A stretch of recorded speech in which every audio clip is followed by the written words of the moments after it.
श्रीमद् भागवत कथा भगवान श्री कृष्ण और विष्णु के अवतारों की पवित्र पावन गाथा है। इसे सुनने से मन और हृदय शुद्ध होते हैं, पाप मिटते हैं और अंत में मोक्ष की प्राप्ति होती है। सावन के महीने में भगवान शिव की आराधना के साथ शिव प्रिया विष्णु भक्ति और कथा सुनने से आध्यात्मिक ऊर्जा व पुण्य कई गुना बढ़ जाता है। दर्शकों, आप देख रहे हैं नया सवेरा, मैं सियाराम मिश्र। इन दिनों वाराणसी शहर के भदोही चुंगी स्थित एक कॉम्प्लेक्स बिल्डिंग में अभिराम दास जी की कथा का रसास्वादन हम सब कर रहे हैं। दर्शकों, आपको बता दें कि यह सनातन धर्म का एक महान और पवित्र ग्रंथ है। इसमें कुल 18,000 श्लोक और 12 स्कंद हैं। इसमें सृष्टि की रचना, भक्ति, योग और भगवान श्री कृष्ण के लीलाओं का वर्णन है। पापों से मुक्ति, कथा के श्रवण मात्र से जन्म जन्मांतर के पाप नष्ट हो जाते हैं, मानसिक शांति मिलती है। इससे तनाव, डर और मोह माया से मुक्ति मिलती है। भक्ति का संचार होता है, हृदय में भगवान के प्रति प्रेम और समर्पण का भाव जागृत होता है, मोक्ष की प्राप्ति होती है। इसे सुनने वाला प्राणी जीवन मरण के चक्र से छूटकर परम धाम को प्राप्त होता है। सावन के महीने की पूरी तरह से साधना, आराधना और समर्पण का महीना माना जाता है। इस पवित्र महीने में शिव आराधना के साथ हरि कथा सुनने से दोनों की कृपा मिलती है। मानसून के शांत वातावरण में मन एकाग्र रहता है, जिससे कथा का सार सीधे हृदय में उतरता है। क्या आप सावन के महीने में किसी विशेष आयोजन या कथा की विधि के बारे में और अधिक जानना चाहते हैं तो हमसे जुड़े रहें। तो इस समय आप भी कथा का रसास्वादन करें। अभिराम दास जी इस समय कथा का रसास्वादन श्रीमद् भागवत का कथा सुना रहे हैं, आप भी सुने। मनोज प्रहार तनो भस्मधार महापाप हार प्रभु कांतिधार शिवं चंद्रभालं गिरीशं प्रणोमि। जय जय श्री राधारमण, जय जय नवल किशोर, जय गोपी चित चोर प्रभु, जय जय माखन चोर। बोलो वृंदावन बिहारी लाल की जय हो। भागवत महापुराण की जय हो। पुराण पुरुषोत्तम भगवान की जय हो। ओंकार खंड की काशी धाम की जय हो। विश्वनाथ भगवान की जय हो। गंगा मैया की जय हो। यमुने मैया की जय हो। श्री सीतारामचंद्र भगवान की जय हो। जय जय श्री राधेश्याम।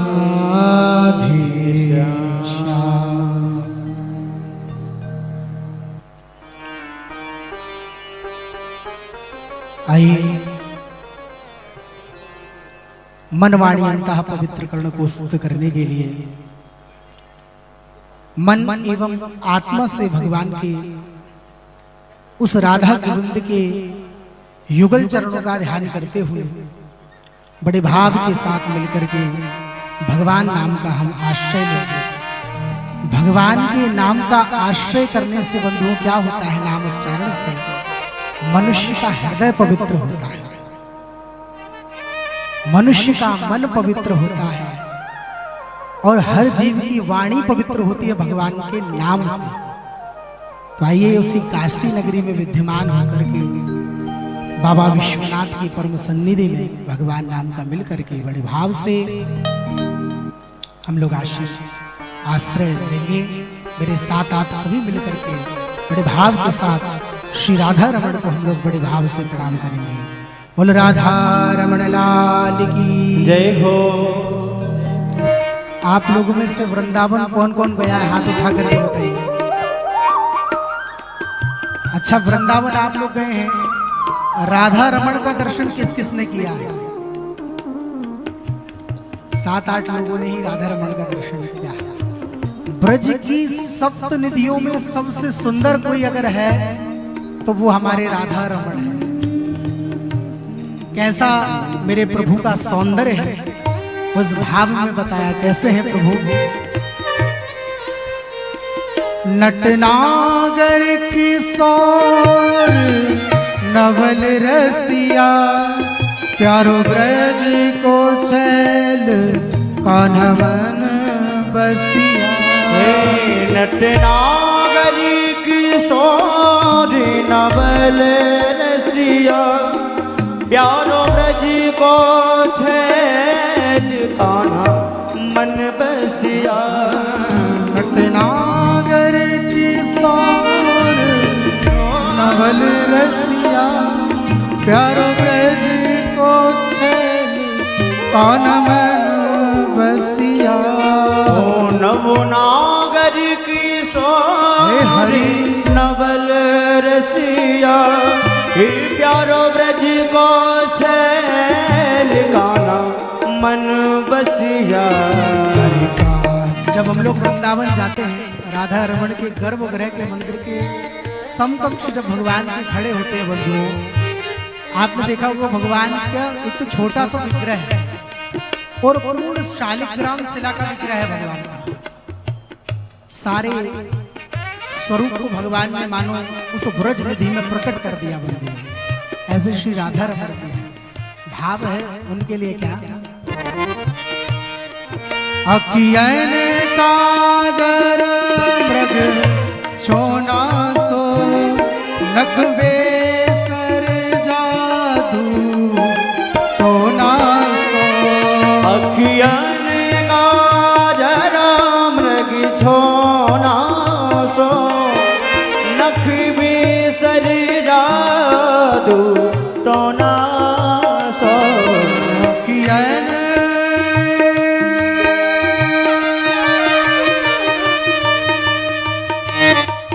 अखियन काजर मृग छोना सो, नख पेसर जादू तो ना सो।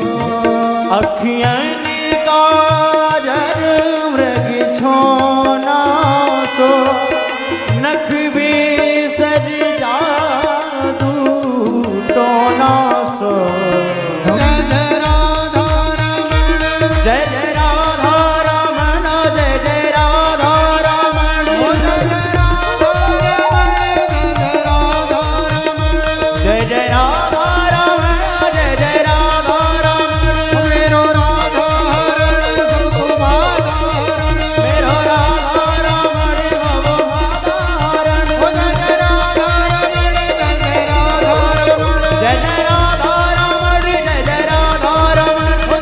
इस काशी की पवित्र भूमि पर यत्र तत्र जो भी अदृश्य शक्तियां विद्यमान हैं, उन सबको भी वंदन। हमारे इस काशी नगरी के कोतवाल बाबा भैरव जी, जिनकी कृपा से हम इस काशी में इस कथा का आज से श्रवण करेंगे। भगवान भैरव की आज्ञा के बिना काशी में कोई भी कार्य प्रारंभ नहीं हो सकता। बोल भैरव जी महाराज की जय हो। उनको भी बहुत बहुत वंदन है। पंचगंगा घाट पर विद्यमान जो प्रमुख रूप से काशी के अधिष्ठात्र है भगवान बिंदु माधव, उनके चरणों में वंदन। एवं काशी के ही 3 खंड ओंकारेश्वर खंड में विद्यमान वरुणा गंगा के संग के मध्य पर विराजमान आदि केशव को भी प्रणाम। बोल आदि केशव सरकार की जय हो। आदि केशव भी काशी के मूल नारायण है बंधु। मैंने कल, आप सभी लोग विद्यमान थे ऊपर, मैंने एक निवेदन किया आपसे। ये काशी किसकी नगरी है? अच्छा, आप सब काशी वासी हैं या विद्यमान में? सभी लोग काशी से ही हैं कि कोई बाहर से भी है? कुछ लोग आए हैं बाहर से, लखनऊ गोरखपुर से कोई आया है? तो जितने भी लोग आप काशी में जन्म पाए हैं, तो काशी में भगवान के गण ही हैं। आप हमको ये सब तो पता है बंधुओं कि ये भगवान शिव की नगरी है, लेकिन शास्त्र कहते हैं ये वैष्णव क्षेत्र है। काशी जो है वो वैष्णव भूमि है। अब आप कहेंगे महाराज जी वैष्णव भूमि कैसे है? भगवान शिव से बड़ा वैष्णव कोई है ही नहीं भैया। ये तो शिव जी की दृष्टि से हो गया। अच्छा, शिव जी किसका स्तवन करते हैं बताइए? भगवान देवादिदेव महादेव सदैव किसका भजन करते हैं? किसका करते हैं बोलिए? राम जी का, श्री हरि का ही करते हैं ना। अच्छा, श्री हरि किसका भजन करते हैं? शिव जी का। शिवयश्च हृदयम विष्णु, विष्णुश्च हृदयम शिव। मेरे नारायण हर का स्तवन करते हैं और हरि जो है वो हर का स्तवन करते हैं। हर हरि में कोई भेद नहीं है बंधु, हरि हर एक है दो। तो ये वैष्णव क्षेत्र में काशी भूमि पर जो वरुणा गंगा का आप संगम देख रहे हैं, उसी मध्य तीर्थ पर विराजमान आदि केशव हैं। ये जब के केशव हैं बंधुओं, जब भगवान विश्वनाथ भी काशी में नहीं आए। सबसे पहला विग्रह है। 8 माधव काशी में मुख्य रूप से विद्यमान हैं, जिनमें आदि केशव प्रमुख रूप से नारायण के चरण वहां प्रथम बार पड़े। पहला चरण अगर भगवान लक्ष्मी नारायण ने कहीं रखा है तो वो काशी के वरुणा संगम पर ही रखा है। इस दृष्टि से ये काशी की महिमा है। तो मां गंगा को प्रणाम, कुलादि केशव भगवान की, वरुणेश्वर गंगा संगम की जय हो। नमः पार्वती पतये हर हर महादेव। ऐसे आनंद नहीं आएगा। आप लोग काशी में बैठ के कथा सुन रहे हैं, वो काशी की तो एक ही पहचान है जहां तक हमने सुनी है, वो आप बताइए क्या है?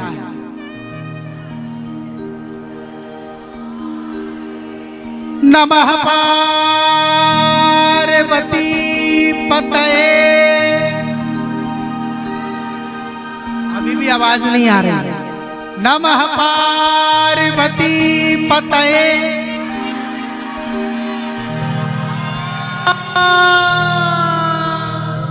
जो पार्वती जी के पति हैं, वर हैं, वो भगवान शिव है। श्री शिव शिवा काशी में अपने मूल रूप से विद्यमान है। तो ऐसी पवित्र भूमि है, यहाँ तक महिमा गाएंगे तो पूरा दिन महिमा में निकल जाएगा काशी की, लेकिन महिमा पूरी नहीं होने वाली। इसलिए यहीं से हाथ जोड़कर काशी के यत्र तत्र समस्त देवी देवताओं को वंदन है। माँ विशालाक्षी, भैरव जी, विश्वनाथ जी, अन्नपूर्णा मैया, सभी को वंदन है। एवं मुख्य रूप से इस कथा की पावन स्मृति से मेरे जीवन के प्रेरणा स्रोत मेरे पूज्य ताऊ जी, और उनका ये सपना सच होता हुआ मुझे दिख रहा है, क्योंकि उनका ही आशीर्वाद था। और उन्हीं की पावन स्मृति में ये दिव्य समायोजन हमारी मैया श्रीमती डाली मिश्रा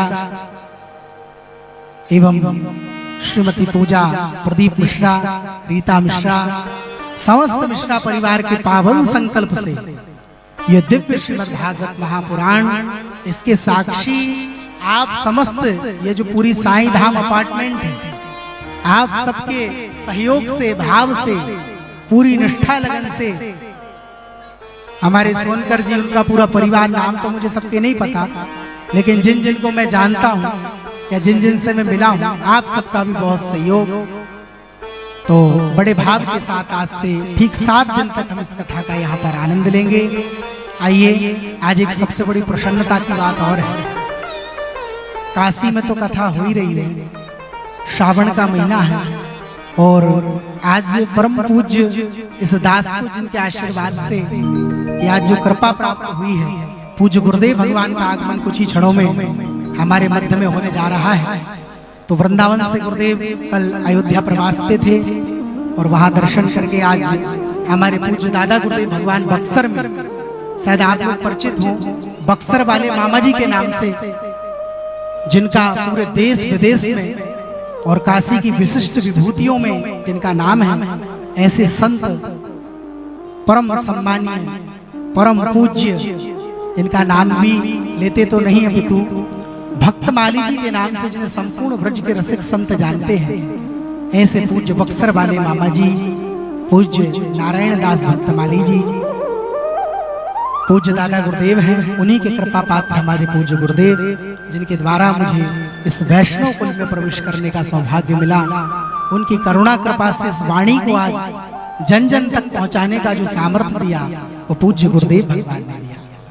तो ऐसे सदगुरुदेव पधारेंगे, मैया के साथ में भी बस मार्ग में है। जब तक हम भागवत में भी प्रवेश करेंगे, उसके पूर्व बंधुओं एक बार बाबा को प्रणाम कर लिया जाए, है ना। बोल विश्वनाथ भगवान की जय हो।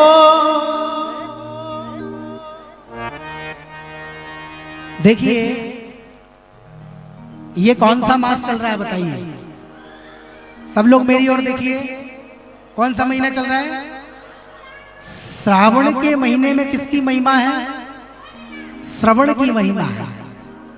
शिव की महिमा तो है ही है। क्यों? क्योंकि बाबा ने ये बात बोली, गोस्वामी तुलसी बाबा ने, क्या?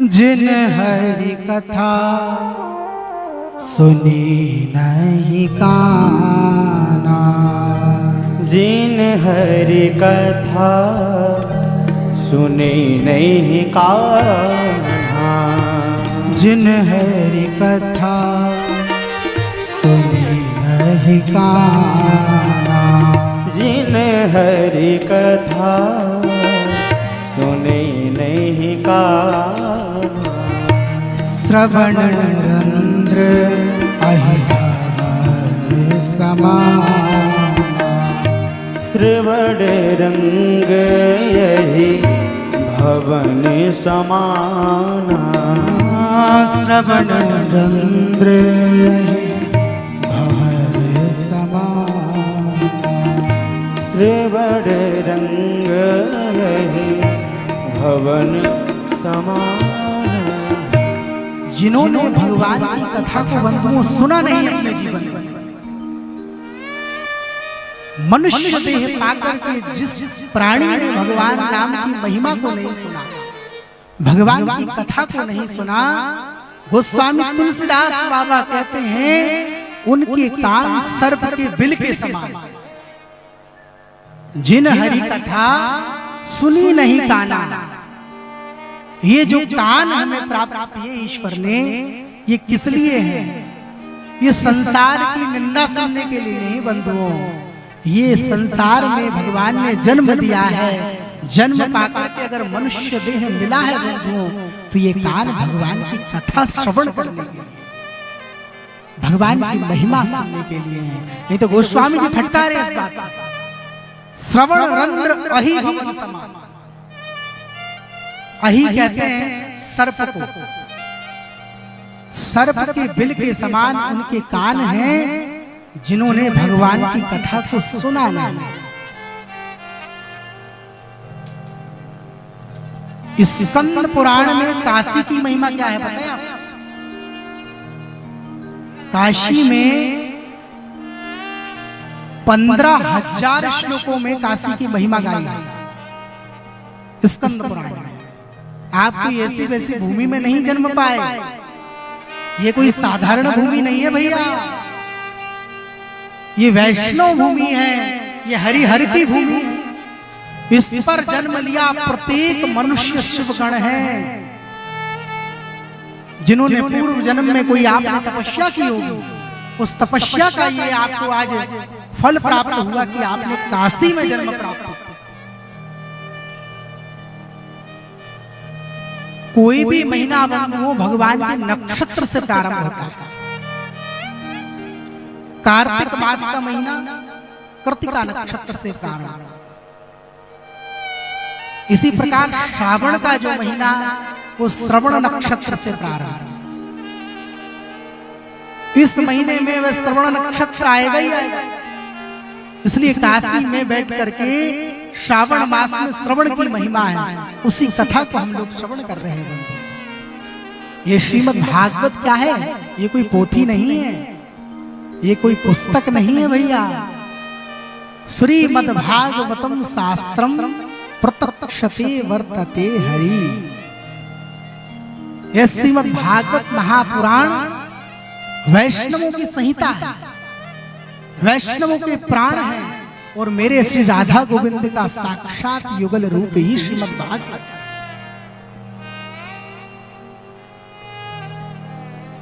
काशी में बैठ करके काशी की महिमा जानना आवश्यक है।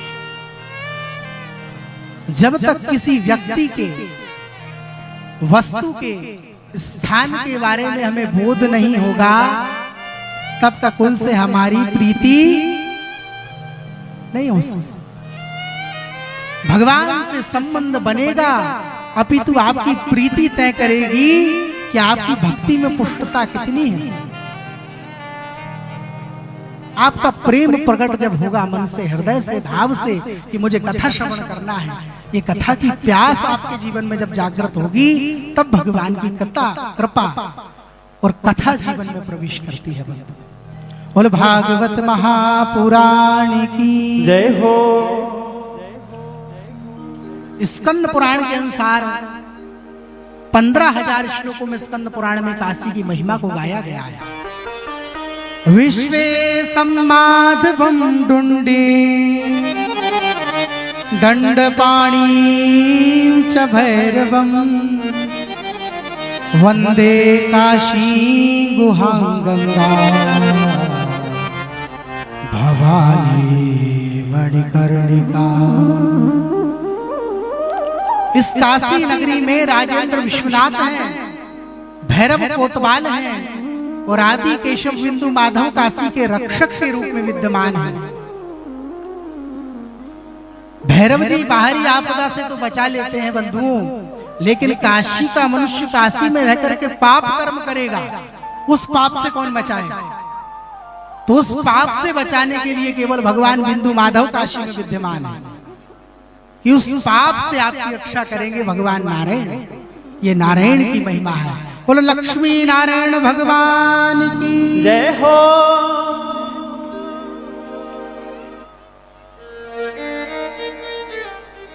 34 उपनिषदों में दुर्लभ और सुंदर वाक्य मिलता है। काशीपुरी के लिए जो अन्यपुरी के लिए नहीं वाक्य है, क्या वाक्य है वो? काश्याम मरणात् मुक्ति पुनर्जन्म न विद्यते। काशी में मरने वालों की भैया मुक्ति सीधी हो जाती। हाँ, उनको कोई यत्न नहीं करना पड़ता। लेकिन कैसे? वो सात्विकता, वो वैष्णव भाव, वो हृदय से संत सेवा और भजन भगवान का जब होगा, तब काशी में जो आप जन्म पाए ये सफल होगा। उनकी मुक्ति कही है। ऐसे तो आकर के कोई भी कितने पाप कर्म करे और काशी में मर जाए, तो बोले महाराज हम तो काशी में जन्म लिए, अब हमारा कोई कुछ नहीं कर सकता, है ना? तो सेवा भाव जब हमारे हृदय में भाव प्रतिष्ठित होगा, तब भगवान विष्णु की वो अचल भक्ति हमें प्राप्त होगी। ये आदि केशव की महिमा है। क्यों? महामंत्र सोई जपत महेशु और काशी मुक्ति हेतु उपदेशु। काशीपुरी में किसी का शरीर पूरा हुआ हो, चाहे वो कीट हो, चाहे पतंग हो, चाहे मनुष्य हो, इसलिए काशी से कभी भी गंगा जल नहीं ले जाते भैया। सारे तीर्थों से गंगा जल ले जाइए गंगा जहां, लेकिन काशी से गंगा जल नहीं जाता, क्योंकि काशी में कीट पतंग भी वो जन्म पाकर के काशी की भूमि में पवित्र अपने आप को करना चाहते हैं, इसलिए काशी से गंगा जल भी नहीं ले जाते। बोल भक्त वत्सल भगवान की जय हो। और विशेषता क्या है काशी की? सारे संसार के शमशान सूर्यास्त के बाद समाप्त हो जाते हैं, लेकिन काशी का मात्र ऐसा शमशान है जिसमें 24 घंटे दाह संस्कार होता है। जीवंत शमशान है जो 24 घंटे जागता है, जिसमें भूत बावन कैलाशपति काशी के मणिकर्णिका घाट पर विद्यमान होकर के और बाबा भजन में मस्त होते हैं। जो जीव काशी में आता है मेरे बाबा उनको तारक मंत्र प्रदान करते हैं। इस संसार में सबसे बड़ा नाम है बंधुओं, पता क्या? भगवान का नाम। भगवान के नाम में भी सबसे पवित्र जो नाम है जिसमें सारे काम हो जाते हैं वो राम का नाम है 2 अक्षर का बंधु, लेकिन राम माने राधा और मां माने माधव। अगर राम नाम भी आपने सच्चे हृदय से भज लिया तो आपको राधा माधव के चरण प्राप्त हो जाएंगे बंधु। श्रीमद् भागवत का वैशिष्ट क्या है? क्या है श्रीमद् भागवत महापुराण? क्यों इसकी इतनी महिमा है? क्यों इस पुराण को श्रवण करने के लिए लोग लालायित रहते हैं? हमारे पितरों का उद्धार करने वाली, हमारा उद्धार करने वाली, जितने जीव इसे श्रवण करें उनका उद्धार करने वाली। मैं आपसे निवेदन करूं, श्रीमद् भागवत का वैशिष्ट क्या है? भा माने भक्ति, गा माने ज्ञान, वा माने वैराग्य और ता माने तप। ज्ञान, भक्ति, वैराग्य और तप से परिनिष्ट यह श्रीमद् भागवत महापुराण है। इसकी शरण में जब आएंगे बंधु आपको तो आपको भक्ति भी प्राप्त होगी। और क्या देगी भागवत? भागवत हमको ज्ञान को प्रदान करेगी, और जब ज्ञान प्राप्त होगा तो ज्ञान के माध्यम से हमारे हृदय में वैराग्य को प्रविष्ट कराने वाली भी भागवत है। ये कोई मामूली ग्रंथ नहीं है। श्रीमद् भागवतम शास्त्रम प्रत्यक्षते वर्तते हरि। ये श्री श्यामा श्याम का, राधा गोविंद का युगल रूप ही शब्दमय बन करके आपके सामने विद्यमान है। भगवान नारायण जब अपनी लीला जा रहे थे स्वधाम करके, तो भगवान के शरीर से एक दिव्य पुंज निकला और वही श्रीमद् भागवत में आकर के समाहित हुआ। तो आज से आप ये श्रीमद् भागवत जो श्रवण कर रहे हैं, इसमें 18,000 श्लोक। कितने श्लोक हैं बंधुओं?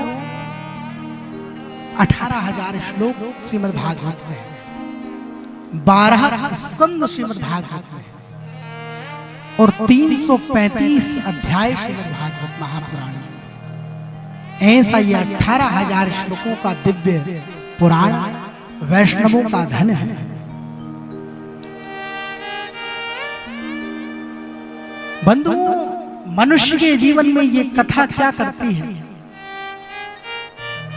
कथा मन में पड़े जो न जाने कितने जन्मों के आपके उलझे प्रश्न हैं, आपके जीवन की चिंताएं हैं, उनको ये कथा हर लेती है बंधु।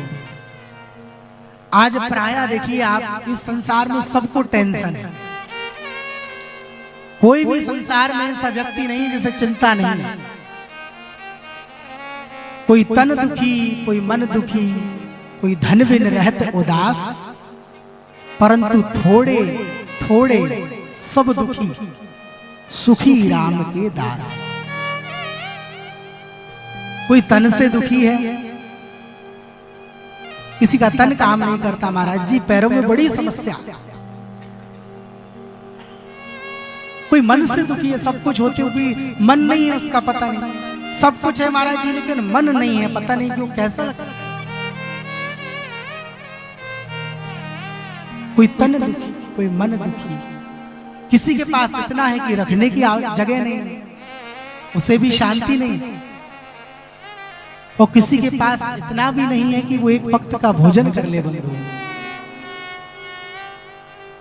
परंतु थोड़े थोड़े सब दुखी। रसिक जन कहते हैं सुखी कौन है फिर संसार में?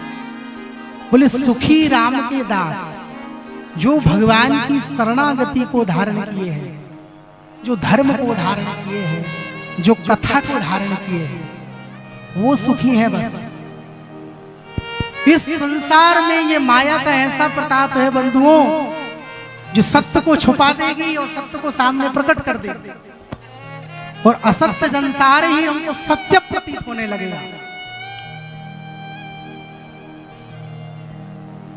इसलिए उस मायापति माया से बचने के लिए एक ही उपाय है बंधुओं, क्या? माया को सब कोई भजे, पर माधव भजे न को, और जो कदापि माधव भजे, सो माया चेरी हो। उस मायापति की शरण में आप जब चले जाएंगे तो ये माया संसार में फिर कुछ नहीं निकालने। इसलिए पूर्ण शरणागति भाव जो भक्त भगवान के चरणों में रखता है और भगवान से संबंध बनाता है, गोविंद आज से मेरे जीवन की ये पतवार मैं आपको सोचता हूं, आप चाहे इसे पार लगाओ चाहे डुबाओ, होना संसार में सब कुछ तय है बंधु। भगवान ब्रह्मा ने सृष्टि को जब बनाए तो 6 वस्तु अपने पास में रखी, लाभ हानि जन्म मरण यस अपजस विधि। क्या क्या लाभ, कहा आपको कितना कैसे लाभ होगा ये रघुनाथ जी जानते हैं। लाभ हानि, कहा कितनी आपको कितनी प्रकार से हानि होगी ये भी ठाकुर जी को पता है। किसका कब जन्म होगा, कहां होगा, कितने बज के कितने मिनट पे होगा ये भी रघुनाथ जी को पता है।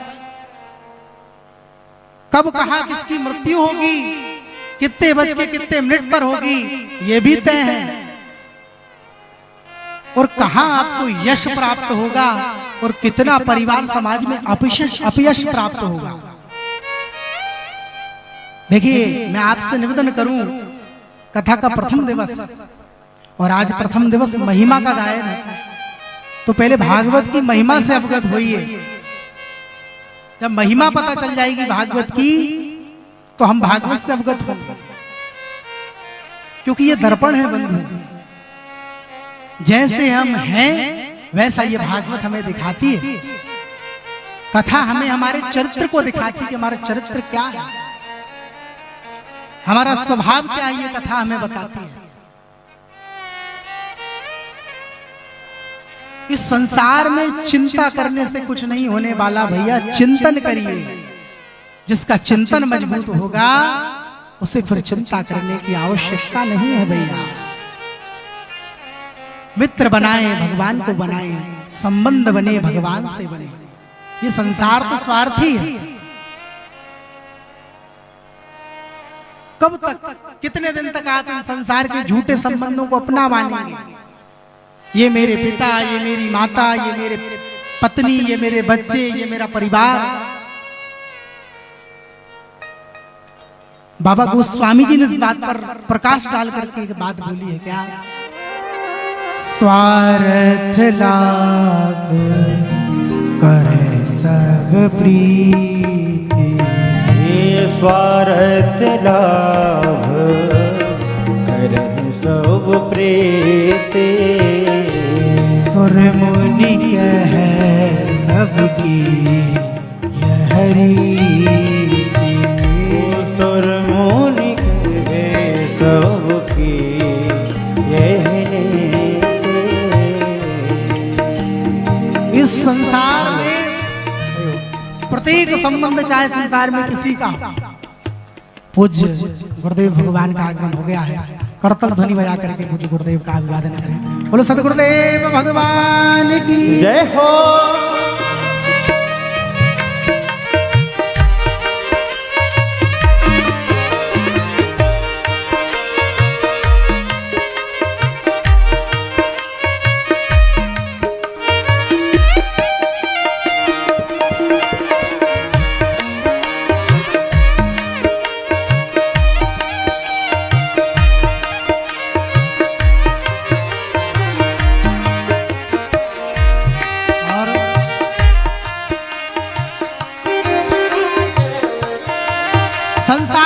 फिर वो कोई भी संबंध हो बंधु, हमको आपको संसार में सिया राम मैं सब जग जानी, हे राम मैं सब जग जानी, सिया राम मैं सब जग जानी, हे राम मैं सब जग जानी, करहु प्रणाम जोरी जुग पार, हे करहु प्रणाम जोर जोग पानी, करहु प्रणाम जोरी जुग पार, करहु प्रणाम जोर जोग पानी।